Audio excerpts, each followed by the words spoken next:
Donc du coup, on peut venir rendre le maquillage un peu plus sophistiqué en travaillant aussi le point de lumière. Donc soit on le fait évoluer d'un maquillage naturel à un maquillage plus intense, soir, ou même photo, pourquoi pas. Soit on repart sur une base comme au départ, le teint uniforme est corrigé avec le fond de teint et le correcteur. Et on commence avec la palette du coup de fard gras. Très bien. Okay. Donc là du coup, je vais poser juste un peu de lumière pour vous montrer en fait où poser cette fameuse lumière-là. Donc on peut la poser effectivement au niveau du milieu du front. C'est vraiment la zone de lumière, c'est des zones de lumière qui sont assez universelles. Donc légèrement au niveau du milieu du front. L'arête du nez pour souligner en fin de compte l'ombre qu'on a créée sur les côtés pour créer un effet de contraste. Comme ceci, donc vraiment sur l'arête. Et on vient fondre le produit légèrement. On va aussi utiliser sur le bombé des pommettes pour mettre en valeur le côté volume qu'on a créé par l'effet de contraste avec l'ombre. Très légèrement. Idem sur l'autre côté. Et on pourra aussi poser au niveau du menton et sur l'arc de Cupidon. L'arc de Cupidon, c'est le cœur des lèvres, le centre des lèvres. Et ça mettra en valeur aussi le bombé de la lèvre. Est-ce qu'on peut le faire? Bien sûr. Donc juste sur le haut un petit peu, on estompe bien.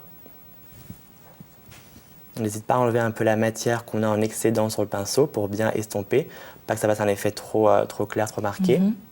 Et aussi un peu le creux du menton.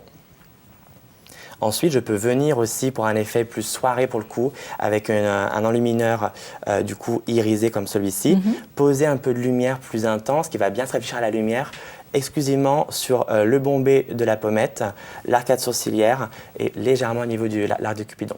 Pas sur l'ensemble, vu que c'est brillant, le but c'est pas de ressembler à l'effet un peu boule à facettes ou autre, hein, c'est pas ce qu'on veut. Donc c'est juste mettre un peu de highlighter. C'est un peu l'effet glowy qu'on voit beaucoup sur le red carpet. Vous savez, la petite brillance sur les côtés qui est très sympa. Ça se crée avec ça, avec l'enlumineur, donc la fard clair irisé. Donc le haut des pommettes.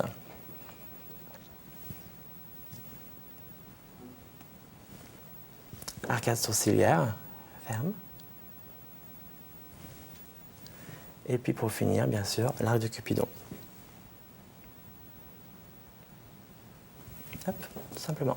Comment faire évoluer d'un naturel à un sophistiqué en reposant quelques lumières et ça créera davantage un effet de contraste. Et on peut aussi très bien, si on le voulait, réintensifier l'ombre qu'on a déjà créée auparavant et réintensifier le blush. On peut tout moduler, en fait, tout adapter à l'événement du maquillage. Magique.